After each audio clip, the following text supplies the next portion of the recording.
everybody, and welcome back to LizardBoyG. Anyway, so, if you don't know, alongside Godzilla, I like Jujutsu Kaisen.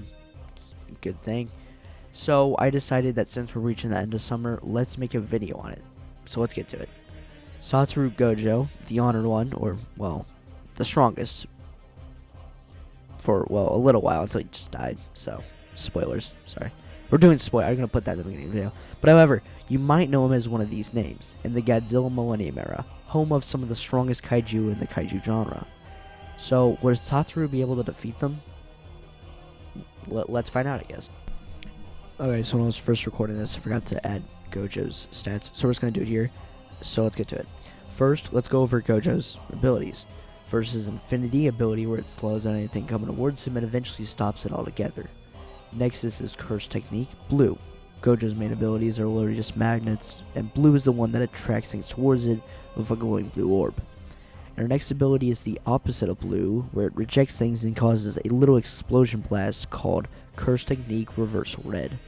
I forgot to add this, but there is a more powerful version of Blue called Cursed Blue technique, Max Blue, which is a more powerful version of Blue. For instance, if Gojo uses normal Blue, it can attract small things like pens, computers, and people.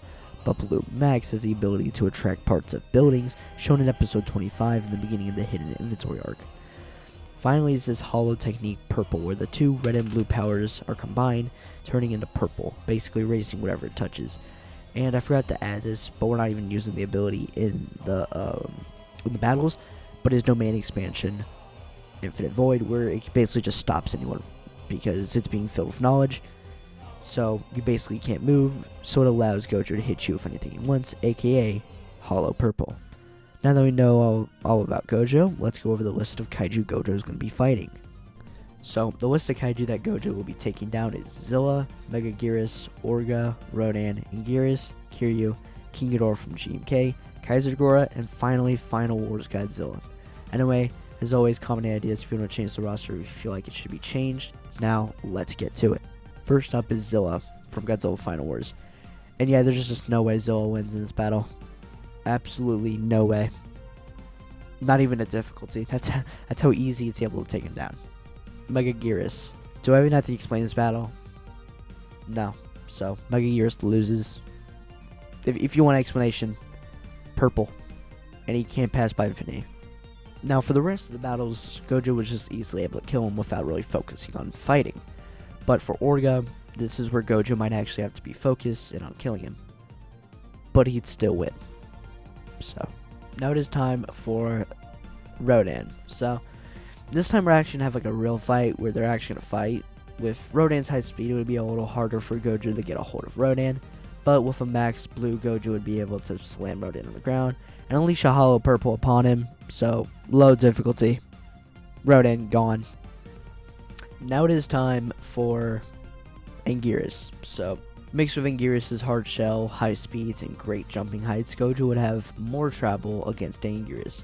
But yet again, he'd still win, as any attack he used on Gojo wouldn't be able to touch him. Now this is going to be the last battle where Gojo barely struggles, as for the next couple battles, he's actually going to have a hard time. So, Kiryu is really strong with his wide range of abilities, strength, and speed. Gojo will have a little bit of a hard time with Kiryu, but still lower to mid difficulty as Gojo still continues. This battle is going to be Gojo's hardest one yet, mostly because Ghidorah's powers, beams, and his energy shield, and his Thunder Spark are possibly capable of breaking through Gojo's Infinity, which was the main thing Gojo had getting him through the past couple battles. But one of Ghidorah's weaknesses is close combat. So if Gojo was able to perform a point-blank hollow purple on Ghidorah, he would be able to win, but it would be still of a hard fight. Around medium difficulty, Gojo continues. Now it is time for the big bad of Godzilla Final Wars, Kaiser Ghidorah.